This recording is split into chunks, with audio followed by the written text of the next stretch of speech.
Bonjour, dans cette leçon, nous allons parler de fonctions affines. Alors, de quoi s'agit-il? Qu'est-ce que c'est une fonction affine? Eh bien, en fait, on appelle fonction affine une fonction qui prend un nombre, le multiplie par une certaine valeur a, et puis lui ajoute b. C'est-à-dire qu'on connaît ici le processus de calcul. Je fais une multiplication par a, et j'ajoute b. A et b sont des nombres qu'on appelle des coefficients. D'accord? Donc, mathématiquement, on va dire que la fonction affine est une fonction qui a un nombre x, fait correspondre au nombre ax plus b. Quelques exemples. La fonction qui relie la longueur d'un ressort à la masse qui lui est suspendue, c'est une fonction affine. J'ai mon ressort, au repos, il n'y a rien qui est suspendu à ce ressort, eh bien, il a une longueur que je vais appeler par exemple L0. Si je suspends ce ressort une masse de 1 kg, eh bien, il va s'allonger.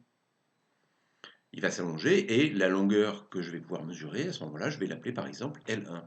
Et puis si je suspends ce ressort une masse de 3 kg, il va s'allonger plus qu'avec une masse de simplement 1 kg.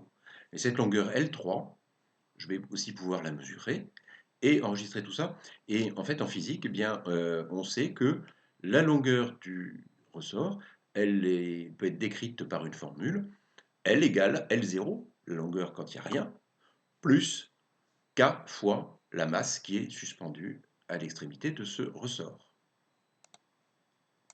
Deuxième exemple que l'on peut prendre dans la vie courante. La fonction qui relie la facture d'électricité à la quantité d'énergie consommée, c'est aussi une fonction affine. Sur une facture d'électricité, on a un abonnement mensuel qui est de l'ordre de 12 euros, et puis l'énergie consommée est facturée à raison de 15 centimes par kilowattheure. Donc si j'ai consommé 150 kWh, eh bien sur un mois donné, je vais payer 34,50 €. Si j'ai consommé 250 kWh, je vais devoir payer 49,50 €. Et si j'ai consommé 500 kWh, eh bien je vais devoir payer 87 euros.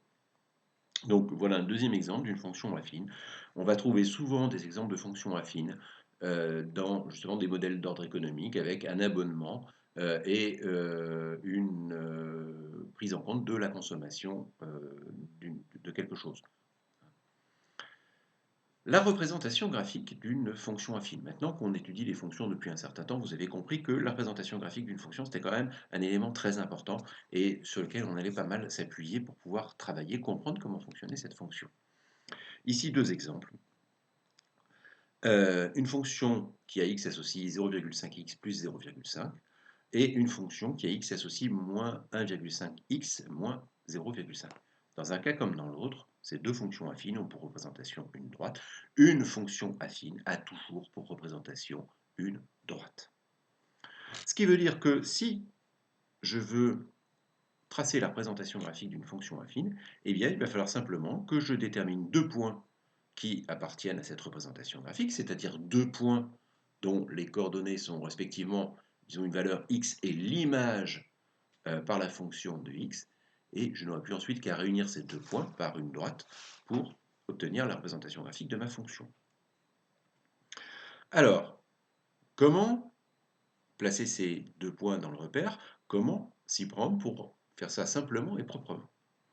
Eh bien, la première chose qu'on va faire, supposons qu'on veuille ici tracer la représentation graphique de la fonction f, qui à x va associer 1,5 fois x moins 1. Deux points importants à avoir en tête.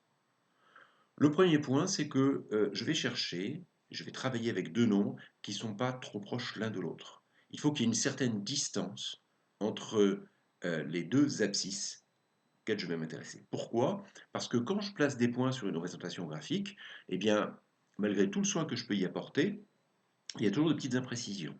Si mes points sont assez éloignés l'un de l'autre, ces imprécisions seront mineures dans le résultat que ça me donnera sur la représentation graphique. En revanche, si je mets deux points très proches l'un de l'autre, s'ils ne sont pas exactement où ils devraient être en termes d'abscisse ou d'ordonnée, et bien évidemment, l'écart que je vais avoir avec ma droite va être beaucoup plus important.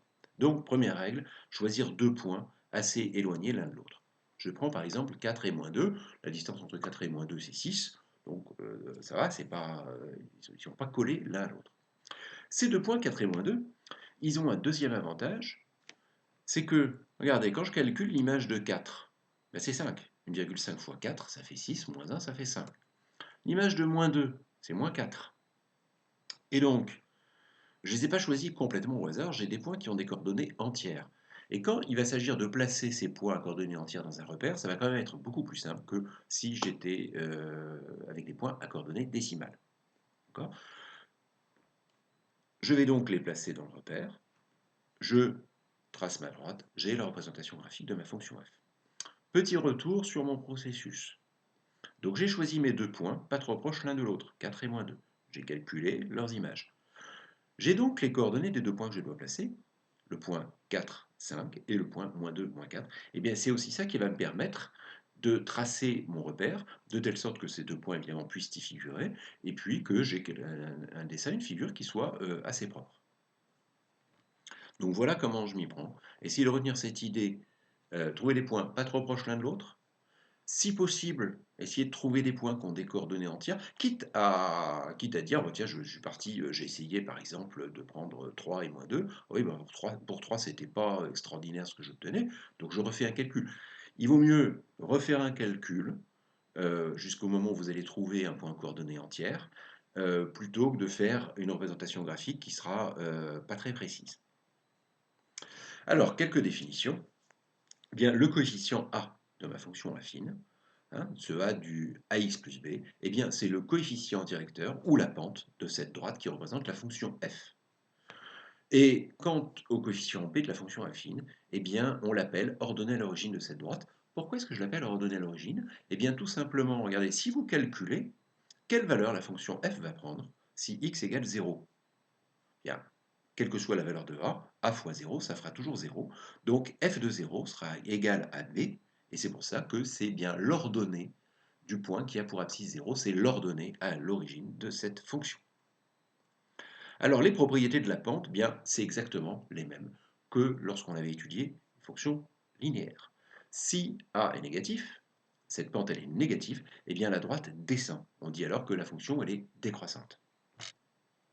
Si a est égal à 0, ma fonction elle est constante, hein, c'est-à-dire qu'il suffit que je connaisse l'ordonnée à l'origine, et pour tous les nombres possibles imaginables, eh bien, la fonction prendra la même valeur que cette ordonnée à l'origine. Ma droite elle est parallèle à l'axe des abscisses, et la fonction elle est constante. Et puis si a est positif, la pente est positive, la droite elle monte, et on dit alors que cette fonction elle est croissante, c'est-à-dire que plus la valeur de la variable grandit, eh bien plus son image est grande également. Un petit cas particulier qu'il faut quand même mentionner, si l'ordonnée à l'origine vaut 0, bien ma fonction affine, c'est tout simplement une fonction linéaire. Donc une fonction linéaire, ce n'est jamais qu'un cas particulier d'une fonction affine. Alors maintenant, nous allons nous poser la question, comment est-ce que je pourrais arriver à trouver quelle est la formule algébrique d'une fonction affine? Ce fameux ax plus b, comment le déterminer lorsque je connais certaines valeurs?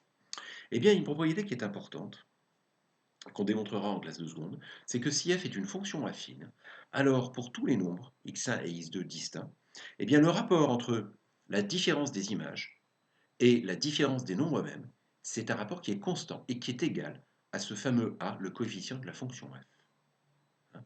Donc, en d'autres termes, ça veut dire que si je connais l'image de deux nombres, eh bien je vais pouvoir calculer a. Prenons un exemple, une fonction qu'on connaîtrait par sa représentation graphique.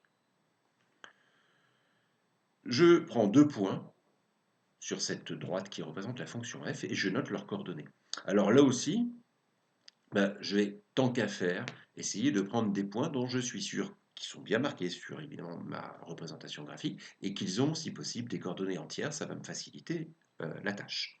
Le point B a pour coordonnées 4, 4 et le point A a pour coordonnées moins 1, moins 2. Donc, je vais utiliser ma formule de calcul. Prenons-la avec attention et regardons bien. Je dis que le coefficient directeur, la pente, est égal à la différence entre les ordonnées divisé par la différence entre les abscisses. Donc, ordonnée de B moins ordonnée de A, divisé par abscisse de B moins abscisse de A. Pourquoi j'ai pris le point B, enfin la différence entre le point B et le point A? Parce que le point B a des valeurs positives et le point A des valeurs négatives. Donc pour éviter d'avoir des calculs avec trop de signes moins et des risques d'erreur, je pense qu'il est plus prudent de procéder ainsi. Donc YB moins YA, 4 moins moins 2, ce qui fait 6. XB moins XA, 4 moins moins 1, ce qui fait 5. Conclusion, le coefficient directeur de cette droite, c'est le nombre 1,2. Alors maintenant, comment vais-je faire pour calculer l'ordonnée à l'origine? Eh bien, je vais dire que pour le point B, par exemple, l'ordonnée de B, c'est 1,2 fois l'abscisse de B, plus cette fameuse ordonnée à l'origine que je ne connais toujours pas. Et donc, je me retrouve en fait à écrire l'équation dont l'inconnu est le nombre B. Cette équation, elle dit quoi? Elle dit que YB égale 1,2 fois XB plus B, c'est-à-dire que 4 égale 1,2 fois 4 plus B. Et la solution de cette équation, c'est que B est égal à moins 0,8. Donc, l'expression algébrique de ma fonction f, c'est 1,2 fois x moins 0,8. Comme j'en ai l'habitude à chaque fois que j'ai fait une résolution de l'équation, je m'assure que ce que j'ai trouvé, bah, ça marche, entre guillemets, aussi pour mon point A. Pour le point A, son abscisse, c'est moins 1. 1,2 fois moins 1, ça fait moins 1,2. Moins 1,2 moins 0,8, ça fait moins 2, ce qui est bien l'ordonnée du point A. Donc effectivement, j'ai bien trouvé la bonne expression algébrique de ma fonction f. La dernière chose que nous allons pouvoir faire avec une fonction affine, c'est que nous allons pouvoir déterminer si 3 points du plan sont ou ne sont pas alignés. En effet, si vous avez 3 points, A, B et C, eh bien, vous êtes capable d'établir la formule algébrique de la fonction affine, dont la droite AB est la représentation graphique. C'est ce que nous venons de faire. Mais dans ce cas-là, cette formule algébrique dont on dit qu'elle est l'équation de la droite AB, eh bien, si le point C est aligné avec A et B, ses coordonnées doivent également vérifier cette équation. Donc si l'égalité qui correspond à cette équation elle est vraie pour les coordonnées de C, C est aligné avec A et B, et dans le cas contraire, bien C n'est pas aligné avec A et B. Voyons sur un exemple. On se donne 3 points. Point A de coordonnées moins 1 et 3, le point B de coordonnées 2 et 1, et le point C de coordonnées 4 et moins 0,5. On va faire une représentation graphique, et comme on l'a faite très proprement, on a déjà le soupçon, en la regardant, que le point C n'est pas aligné avec A et B. Mais nous allons le vérifier. Pour cela, on va établir l'expression algébrique de la fonction représentée par la droite AB, ou l'équation de la droite AB. Donc cette expression algébrique, c'est x égale, enfin y égale moins 2 tiers de x plus 7 tiers. En effet, yb moins yk sur xb moins xa, yb c'est 1, yk c'est 3, donc 1 moins 3 ça fait moins 2, xb c'est 2, xa c'est moins 1, donc 2 moins moins 1 ça fait 3. Le coefficient directeur de la droite c'est bien moins 2 tiers. L'ordonnée à l'origine, je la calcule par exemple avec les coordonnées du point B, c'est YB moins moins 2 tiers de XB, c'est-à-dire 1 plus 4 tiers, ça fait 7 tiers. Or, que se passe-t-il avec mon point C? Si je prends l'abscisse de C, son abscisse, c'est 4. 4 fois moins 2 tiers, ça fait moins 8 tiers. Moins 8 tiers plus 7 tiers, ça fait moins 1 tiers. Et non pas moins 0,5. Donc, C n'est pas aligné avec A et B.